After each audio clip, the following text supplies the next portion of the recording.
अपराध रोकने का मौका है, नीयत साफ होनी चाहिए। महिलाओं के गायब होने की और क्राइम होने की, क्राइम अगेंस्ट जो वुमेन है वो 13,13% है।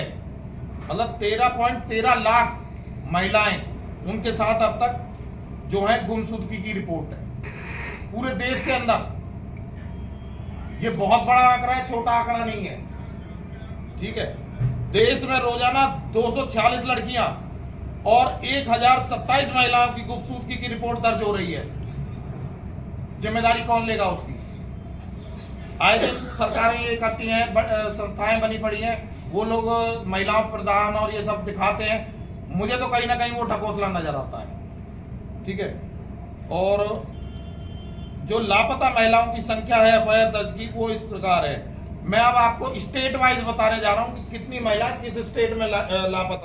उनको दिया है वो एक प्रपोजल है, और इस पर 3PP पर पुलिस, प्रेस, पब्लिक, देखो जब कैमरे के सामने और भरी भीड़ में पब्लिक के सामने अगर पुलिस अपना काम करेगी तो निष्पक्षता आएगी। उन पर जो दाग लगते हैं बार बार, उस दाग से भी बचेंगे, और मुझे पूरी उम्मीद है कि न्याय भी मिलेगी और इससे अपराध में कमी आएगी।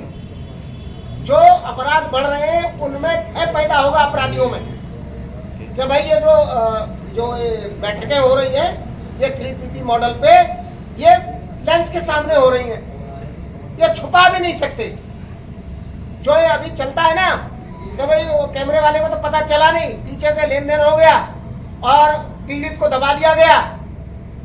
तो पीड़ित को दबाने का जो सिलसिला चल रहा है, जो निष्पक्षता आनी चाहिए वो लेंस के सामने होनी चाहिए।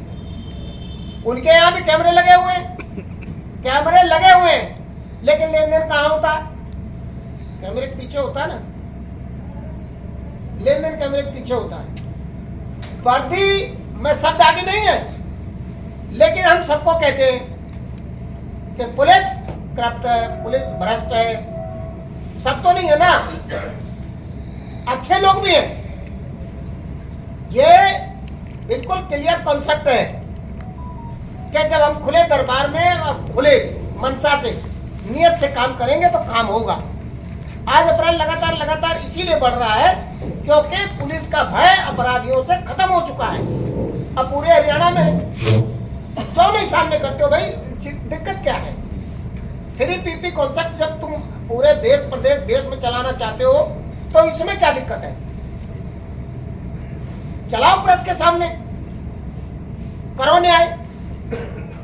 जिसको वापस लेना हो वो वापस लेगा, जिसको समझौता करना होगा समझौता करेगा, लेंस के सामने करेगा ना।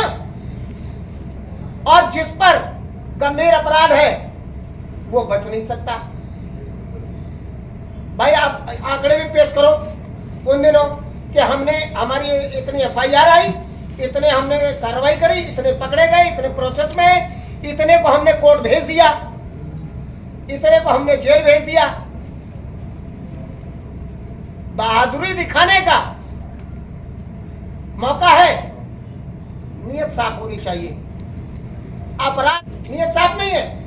अधिकारी हमारा नेता भ्रष्ट नेताओं के दबाव में काम कर रहा है, उन पर पहरा लगा रखा है, अधिकारियों पर। अधिकारी दबा हुआ है। अधिकारी की मंशा अगर है ईमानदारी दिखाने की तो अभी नेता नहीं दिखाने दे रहे। नेता चाहते हमारे इशारे पर काम हो, अपराधी किसी भी प्रवृत्ति का नेता के पास पहुंच जाए वो क्लीन चिट हो जाता है। कारण क्या है? क्योंकि ये पारदर्शिता नहीं है। वो जिस दिन ये 3PP आ जाएगा उस दिन ये नेताओं के जो दबाव हैं वो भी फेल हो जाएंगे, इसलिए लागू नहीं करना चाहते।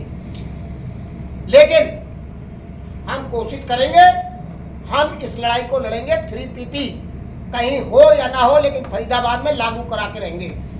फरीदाबाद में इस 3PP मॉडल को हम लाएंगे। एक और वैसे नहीं लूंगा, और सीरियस मुद्दा है आज, एक बहुत बड़ा मुद्दा है, देश का मुद्दा है, देश की महिलाओं का मुद्दा है ये। ठीक है, उनकी सुरक्षा को लेकर सवाल कहीं ना कहीं सरकार पे खड़े होते हैं, प्रशासन पे खड़े होते हैं, जिसको लेकर मैंने कुछ RTI लगाई थी पिछले 8-9 महीने मैंने प्रशासन से लड़ाई लड़ी, जिसके बाद मुझे सबूत मिले।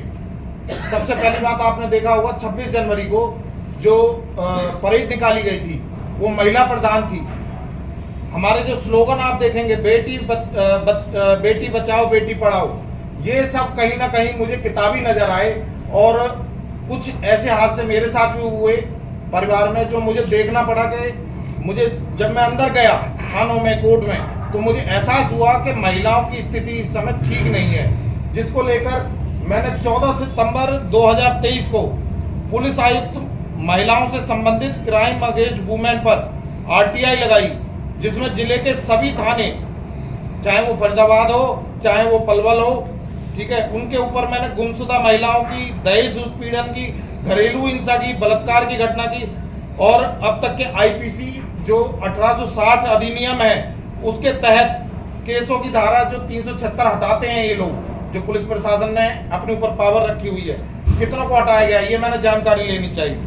जिसमें फरीदाबाद के जो सहायक पुलिस आयुक्त थे उनके द्वारा 15/9/2023 को, आप दिखाते जाएं इस चीज को, मिला पत्र मिला जिसमें उन्होंने सूचना देने से मुझे साफ मना कर दिया, जिस पर मैंने फर्स्ट अपील करी और पुलिस आयुक्त को 5/10/2023 को उनके साथ मेरी जो है दोपहर को मीटिंग हुई, तो उन्होंने 25 तारीख की मेरे को 25/10/2023 को दोपहर को 12 बजे बुलाया, जिसमें उन्होंने फरीदाबाद के सारे थानों के एसएचओ, सारे चौकियों के एसएचओ बुलाए थे।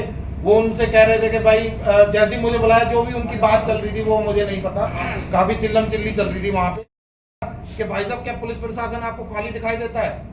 मैंने कहा सर मैंने तो एक छोटी सी क्वेरी आपसे मांगी है कि महिलाओं की स्थिति देश में क्या है। तो उनकी जो वक्तव्य थे ये डीसीपी अभिषेक जोसवाल जी, उन्होंने मुझे स्पष्ट रूप से मना कर दिया, बोले आप चंडीगढ़ जाइए, इसकी सूचना हम नहीं दे पाएंगे, चंडीगढ़ से आपको मिलेगी जो मिलेगी, ठीक है। ये फरीदाबाद की आपको मैं बता रहा हूँ, वो अभी भी पेंडिंग है मेरी, वहाँ चंडीगढ़ में चल रही है इसको लेके।